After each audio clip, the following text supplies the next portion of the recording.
player once told me that in Splatoon, it's often better to make the wrong play fast than to think for too long about the right play to make. If you just commit and get your team all on the same page, even if you end up putting yourself in a weaker position, sometimes you catch your opponent off guard and you can just shoot your way out. Let's take a look at what happens when you don't do that. So Luna Neo pops hammer, gets a pick, and they get to the basket uncontested. In a coordinated setting, what you'd expect here is for the enemy team to scramble to defend, knowing their teammate went down and there's nothing between this player and the basket. You can actually watch the slosher put 2 and 2 together here and go back to check. And they come pretty close, but at some point they figure, well, I haven't been shot by a blaster yet, so they're probably not here. The heavy edit has the kill cam showing them that the Luna sits under the basket, but I guess maybe they just watched the map and then didn't check for the player that splatted them afterward. I don't know, but they drop out into mid, see that the slosher checked, and then move forward again, assuming that it's clear. Now, unfortunately, I'm the power clam holder, and I get splatted right as the Luna gets to the basket, so I'm not able to jump it into them. The clam gets picked up by our brush player, and then the Luna blaster this ways to let them know about the super jump opportunity. The brush immediately this ways too. Maybe the brush doesn't see it and they're just calling for their teammates to come help defend, but based on the timing here, if I'm the Luna blaster, I read this response as a refusal. No, I'm not going over there. You come over here. Now, I've been a critic of the Clam Blitz super jump strategy for longer than this game has been out. Back in my day, we used to use baller for this.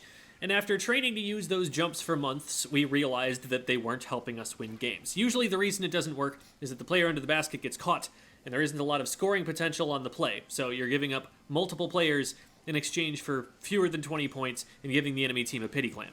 It's worth noting, to give the brush credit, that the power clam will only get through the penalty without scoring anything more, and nobody else on the team has any more clams to score. In the Luna's defense, though, the enemy team is closing in on the basket. They have enough clams to make a power, and the defense is going to be outnumbered soon since one of the players is this waying from the enemy base, and I've been splatted for the second time in this video already. Good job, Gem. Way to take one for the team. Having recently seen all 4 enemy players, and knowing they can't possibly reach the jump point in time to camp it, I think super jumping the clam becomes a valid defensive strategy at this point, because it's going to score before the opponents can score and force them to back up to defend their own basket. In the time it takes them to rotate, we may be able to pick up some clams, and if they reach the basket one at a time, you'll have 2 players there. You might even be able to win a 2v1. So, sure, sometimes this choice is between letting your teammate get splatted or getting splatted with your teammate, still not scoring, and giving them a pity clam, but that's not what's going on here. Both ideas have some merit. Either bring the Luna back and fortify the defense, or jump the brush in and mess up the other team's momentum. But we don't choose either idea as a team. Instead, we stay in this stalemate. The Luna Blaster reaches the basket and puts out the first this way with 1:43 on the clock. And the brush picks up the power clam at 1:40.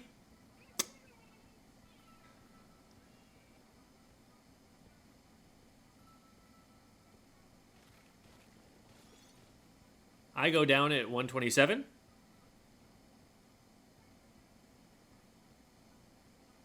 Brush uses a whale. Ink Vac goes out. Imagine having jumped the Ink Vac in and using that to sustain the push to the enemy basket.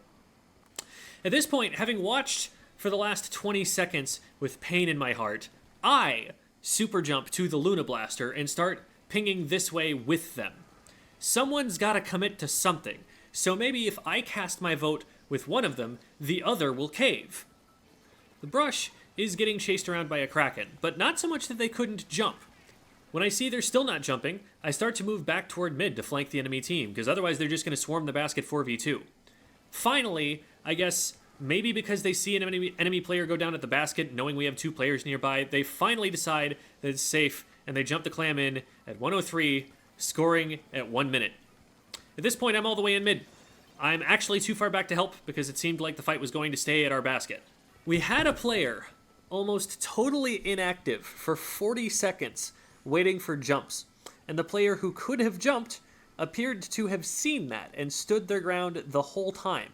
Again, both players' plans could have worked out, but both players' plans depended on the other player to give up on their own plan at some point and commit to the other player's plan. We stayed at a numbers disadvantage at our basket the whole time, with the enemy team at risk of scoring, only really keeping ourselves in it because both players stayed alive and they each got a clean pick before the jump finally happened. If you find yourself in a stalemate like this with a teammate, sometimes the situation will resolve itself quickly. The player this weighing will get splatted right away, rendering any argument moot. The team's basket will get broken into, forcing the this weighing player to jump back to defend. But if it doesn't, realize the disadvantage that a split decision like this puts your team at, and make the choice that gets your team on the same page again. It's possible for a player to get splatted and respawn 3 times in a row in 40 seconds. That's just about the entire amount of a game of turf war that actually has an impact on the outcome. Instead of letting it draw out like this, just recognize that your teammate is going to insist on their plan, cut your losses, and do what you think you can do to make their plan work. Even if you think it's the wrong plan to commit to, just make the wrong play fast.